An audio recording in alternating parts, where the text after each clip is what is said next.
নমস্কার, আমি সব্যসাচী। আজ আপনাদের নিয়ে যাব এক রহস্যময় সফরে রাধিকাপুর নামের এক বিস্ময়কর গ্রামে, যেখানে ইতিহাস, লোকগাথা আর অলৌকিক ঘটনার এক অপূর্ব মিশেল রয়েছে। পশ্চিমবঙ্গের উত্তর দিনাজপুর জেলায় এই ছোট্ট গ্রামটি শুধু তার প্রাকৃতিক সৌন্দর্যের জন্যই নয়, বরং অন্তর্নিহিত রহস্য ও বিস্ময়কর ঘটনাগুলির জন্য বিখ্যাত। যদি আপনি রহস্য ভালোবাসেন, তাহলে রাধিকাপুরের এই গল্পগুলি আপনাকে মুগ্ধ করবেই। রাধিকাপুরের নামকরণের পিছনে নানান কাহিনী প্রচালিত। কেউ বলেন রাধিকানন্দ নামে এক সাধকের নাম অনুসারে এই গ্রামের নামকরণ হয়েছে।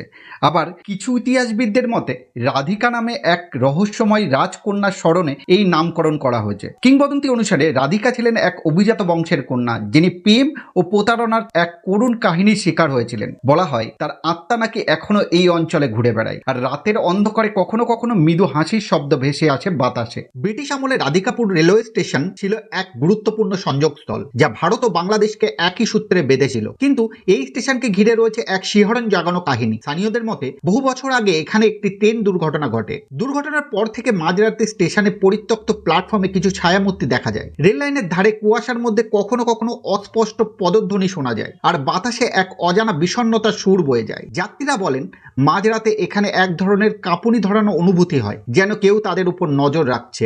রাধিকাপুরের এক পুরনো রাজবাড়ি নিয়ে রয়েছে রহস্যময় কিংবদন্তি। জমিদারি শাসনের যুগে এই রাজবাড়িটি ছিল এক অত্যন্ত শক্তিশালী জমিদারের বাসভবন। কথিত আছে তিনি তার অপরিসীম ধনসম্পদ বাড়ির গোপন কক্ষে লুকিয়ে রেখেছিলেন, কিন্তু তার হঠাৎই মৃত্যুর পর সেই ধনসম্পদ আর কখনো খুঁজে পাওয়া যায়নি। অদ্ভুত ব্যাপার হলো, প্রতি অমাবস্যার রাতে রাজবাড়ির দালান কোঠা থেকে অজানা শব্দ ভেসে আসে। কেউ কেউ বলেন করিডোর দিয়ে ছায়ামূর্তির আনাগোনা দেখা যায়। আবার অনেকেই শপথ করে বলেন যে তারা ধাতব অলংকারের টুংটাং শব্দ শুনেছেন, যেন কেউ সেগুলো হাতে নাড়াচ্ছে। প্রবীণদের কথায় রাধিকাপুরের নিচে এক গোপন সুড়ঙ্গ পথ রয়েছে, যা একসময় স্বাধীনতা সংগ্রামীদের গোপন আস্তানা ছিল। অনেকের বিশ্বাস এই সুড়ঙ্গ এখনো অক্ষত আছে, আর তার গহীনে কোথাও লুকিয়ে আছে অমূল্য ধনরত্ন। তবে কেউ সেই সুড়ঙ্গের প্রবেশের পথ খুঁজে পেয়েছে বলে দাবি করেননি। তবে রাতের অন্ধকারে কেউ কেউ বলেন মাটি থেকে এক ধরনের অস্বাভাবিক কম্পন অনুভূতি হয়, যেন নিচে কিছু একটা লুকিয়ে আছে। অতীতের রহস্য আজও কিংবদন্তি বুকে নিয়ে রাধিকাপুর আজও এক শান্তিপূর্ণ গ্রাম। এখানকার মানুষ প্রধানত কৃষিকাজের উপর নির্ভরশীল, কিন্তু সেই ইতিহাস, সেই অলৌকিক কাহিনীগুলি এখনো বাতাসে ছড়িয়ে আছে মৃদু গুঞ্জনের মতো। আপনি যদি